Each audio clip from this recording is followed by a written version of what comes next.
Hi guys, my name is Nonima Tigela. Welcome to my YouTube channel. So today I want us to talk about Zandile Khumalo's evidence.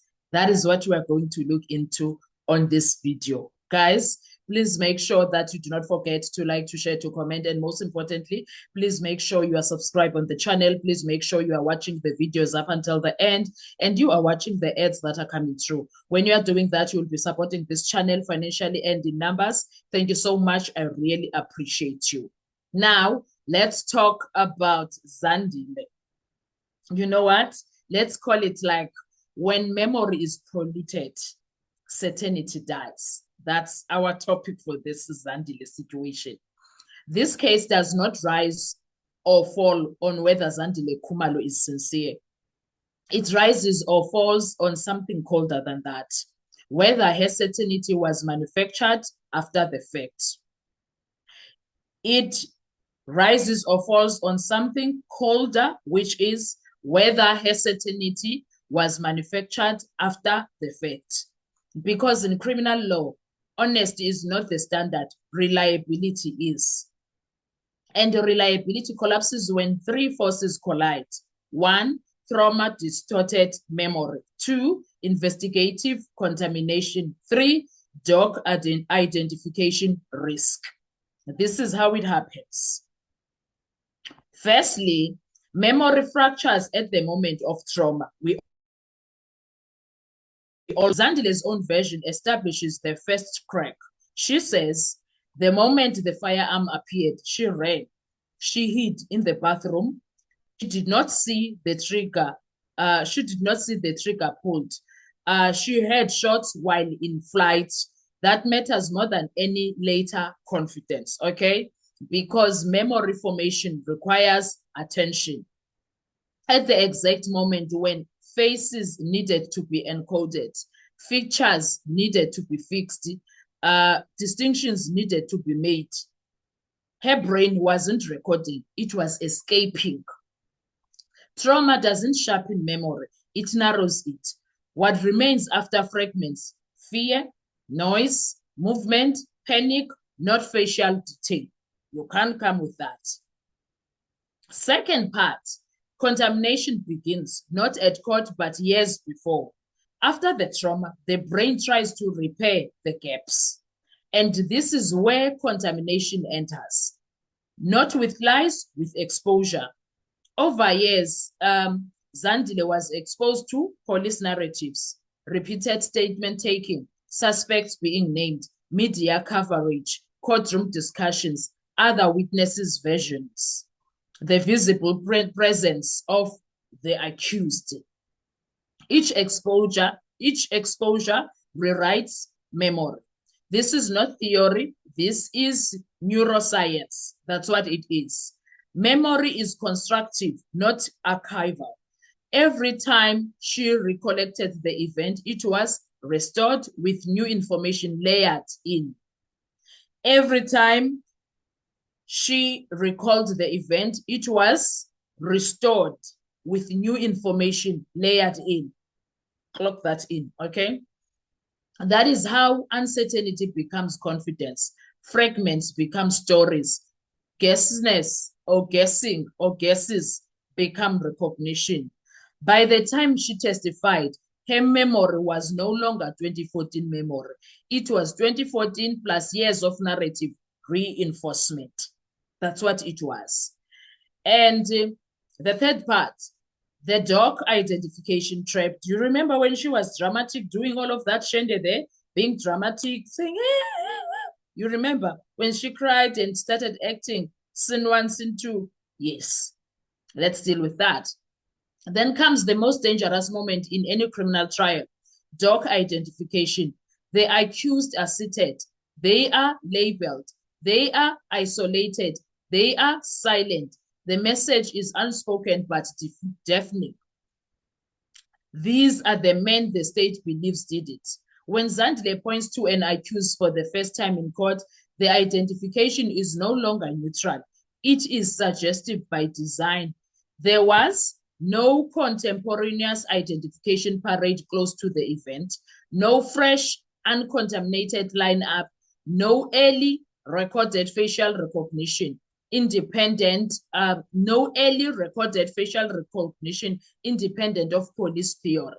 Instead, the first recognition matures after years of contamination. That is not identification. That is confirmation bias acting on a damaged memory.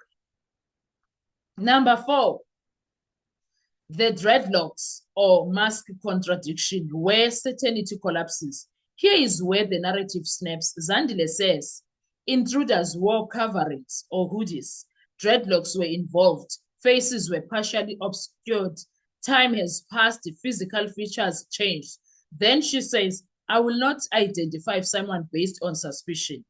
That sentence destroys certainty because it admits the shooter cannot be reliably identified. The most critical role remains unfixed. What remains is role assignment after the fact. In other words, someone was there, someone had dreadlocks, someone had a gun, but who is no longer anchored to sensory certainty? No one can pinpoint exactly who that person was. Point number 5, courtroom defensiveness,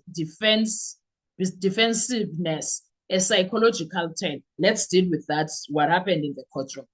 When challenged, Zandile becomes defensive, not because she is lying, but because her memory is being threatened.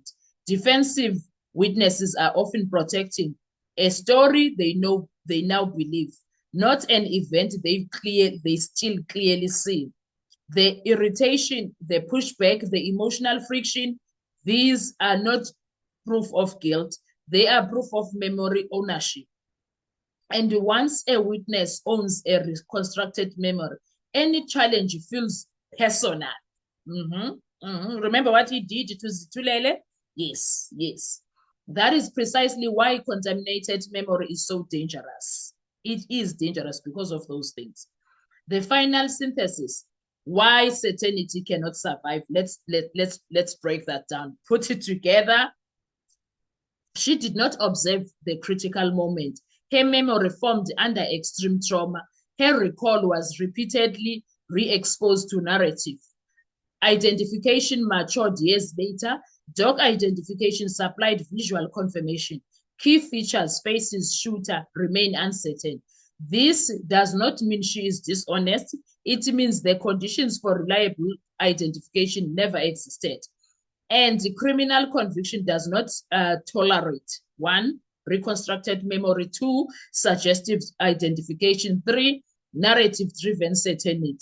Because when memory is contaminated, confidence becomes meaningless. Now, as we end this video, Zandile Khumalo's testimony can support that something happened. It cannot safely prove who did it. And in a murder trial, that distinction is everything. Certainty is not how strongly a witness believes. Certainty is whether the law can trust how that belief was formed. Here, it cannot. So Zandile cannot come here and tell the court, yeah, I know it was them because I can see dance. Do you remember the drama that she did there? It's not helping. Instead, it destroyed the evidence. Yeah. Testimony was destroyed by that drama, that act, and all of that. It did not help anything. It was not helpful to anyone. I wish someone can sit her down and tell her because she did too much. She did maybe more than she was coached. She did maybe more than she should have done. And it's not looking good for her. That's unfortunately what it is. It's not looking good for her. It's not right. So guys, let's talk a comment section. I want to hear your views. Let's have a discussion there. Tell me, what do you think overall the testimony of Zandile Khumalo means to you? Do you think that it is usable in a court of law? Do you think the theatrics that she was doing, she had a fight with Stule, don't speak to me like that. You are not my husband. I am someone's wife. Ma'am, nobody cares. We're not about that life here. But she was busy with those theatrics. And then there was a time she was busy. She had a mini beef alone with Advocate Zandile Mshololo. And she went on her on her Instagram account, she was going on and on and on. I don't know, maybe she was crashing out, but she went on and on to Zandile. She even named her dog Msholongo because she felt like Advocate Mshololo was a dog. That's what we thought it was boiling to, because she was always coming for Mshololo. She thought she ate and left no crumbs, but someone needs to tell her, man, you're still going to come back for that. That thing, what you did there is going to haunt you. Let's talk, Kesana. I'll see you on our next video. Bye-bye.